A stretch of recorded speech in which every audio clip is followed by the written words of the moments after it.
Picture a machine that knows nothing, only how to shuffle symbols by the rules. No intuition,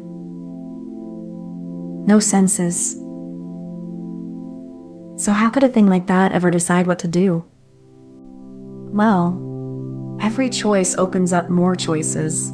One move branches into 3. And each of those into 3 more. Look a few steps ahead, and the count explodes. The branching factor raised to the depth you search. A chess position offers about 35 moves. Look just 4 moves ahead, and that's already over 1 million futures. This is the world of symbolic AI, and its one big idea is that thinking can be turned into searching. So here's our question for the whole film. How can a machine that only pushes symbols choose a good move? We already know the setup. An agent sits inside some world. It senses, it takes in percepts, and it acts back on the world. A rational agent is simply one that picks the action expected to best achieve its goal. The whole question is, how? To search, you first pin the problem down to 4 things. Where you start. The actions you can take, and the state each one leads to. The actions you can take, and the state each one leads to. A goal test, to recognize when you've arrived. And a cost for each step, adding up to G, the cost of a path. Take the sliding 8 puzzle. A state is one arrangement of the tiles. An action slides the blank. Small as it looks, it hides 181,000 reachable states. The 15 puzzle, 10 trillion. In principle, you could list every state and stumble onto the goal. In practice, there are far, far too many. That tension is the whole story. So hold on to this. A problem is states, actions, and a goal. Picture the simplest state space. A maze. Each cell is a state, step, and action. We start here, and we want to reach the goal. Search grows a frontier. The fringe of cells we've reached but not yet looked beyond. We expand one, mark it explored, and add its new neighbors to the frontier. The simplest rule: expand the oldest first. That's breadth first search. Watch it ripple outward in every direction at once. Patient, complete, and utterly blind goal actually is. It does find the shortest path. But to get here, it expanded 37 of the 43 open cells, almost the entire maze. So here's the thought. If we could choose which cell would deserve to be expanded next,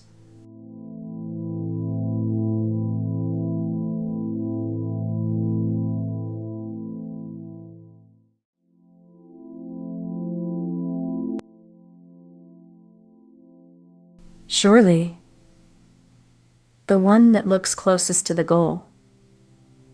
Hold that thought. AI researchers had a beautiful idea. Score every cell by 2 things.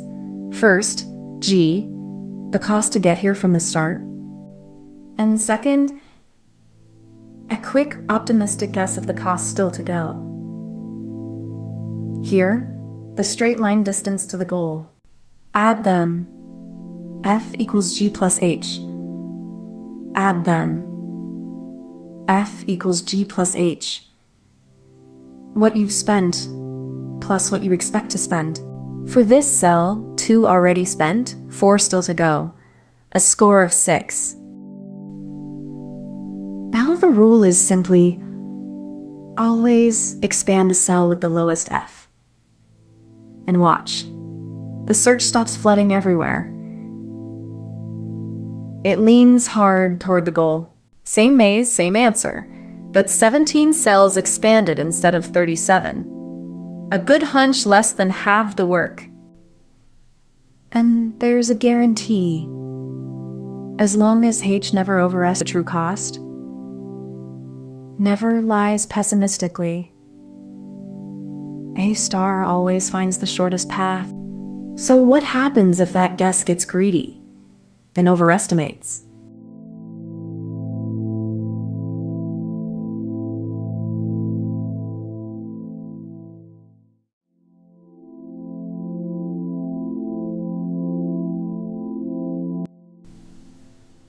Then the guarantee is gone. A star can be fooled into trusting a wrong path. Fast, but no longer optimal. The takeaway: score a path by cost so far, plus an honest guess of the rest. Now let's play devil's advocate. If search finds the answer, why not just search the whole space and be done? Because of one brutal fact. The number of futures grows as the branching factor. Raised to the depth you look. Exponential. The most explosive growth there is.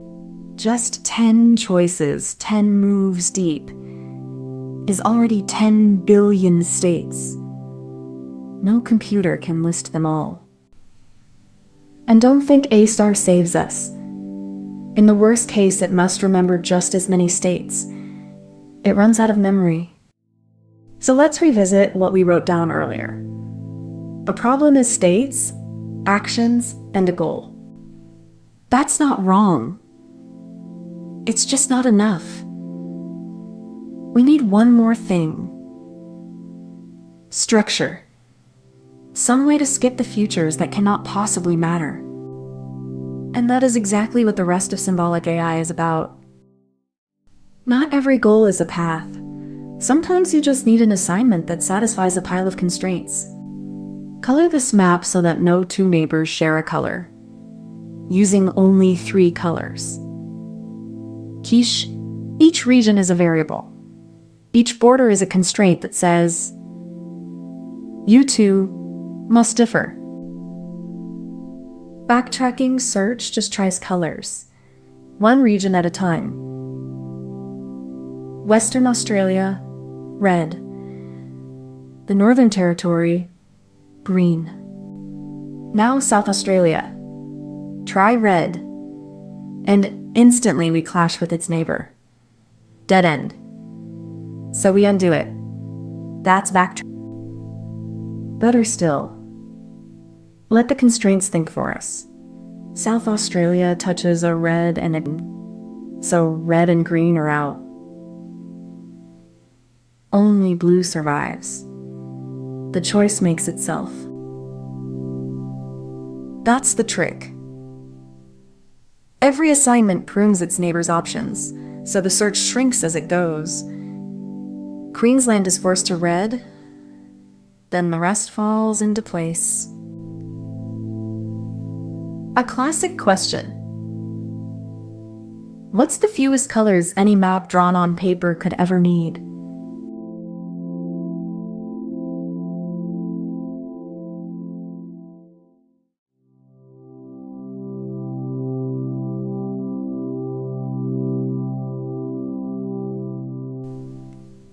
This one needed 3. And a famous theorem says, no flat map ever needs more than 4. Last phase of search. Now the world fights back. 2 players take turns. Last phase of search. Now the world fights back. 2 players take turns. We are max, hunting the highest score. Our opponent is min, dragging it as low as they can. The leaves are the final scores. At each of the opponent's nodes, they'll pick the minimum. So each one is worth its smallest child. 3, 2, and 2. And we, at the top, take the maximum of those. 3. That's the best we can force against perfect play. Here's the magic. Once the left branch guarantees us 3, look at the middle branch. Its very first leaf is a 2. Min can only push that branch lower than 2, so it can never beat 3. Min can only push that branch lower than 2, so it can never beat 3. We don't need to look at the rest. Prune them. Do that everywhere, and with good move ordering, the cost drops from B to the D down to B to the D over 2. Same effort buys you twice the depth. For chess, 8 moves ahead instead of 4. So, back to our opening question. It searches the tree of possible futures, assumes its opponent plays perfectly, and is to waste a single thought on moves that cannot matter. That is a good move. Here's the whole idea. A clever machine doesn't really think. It looks ahead, imagining futures that branch out like a tree. It searches for a path that reaches its goal, and good guesses let it ignore everything else. So remember the whole journey as one word: search. It starts with a state space. The problem? Laid bare. We explore it by growing a frontier. A star follows a heuristic, a good guess of the way to go. Constraints restrict the search before we even guess. Alpha beta cuts off branches that cannot win. And we stay honest about the explosion that makes all of this necessary. Which leaves one last question hanging. If intelligence really is just search, then where do the good guesses themselves come from?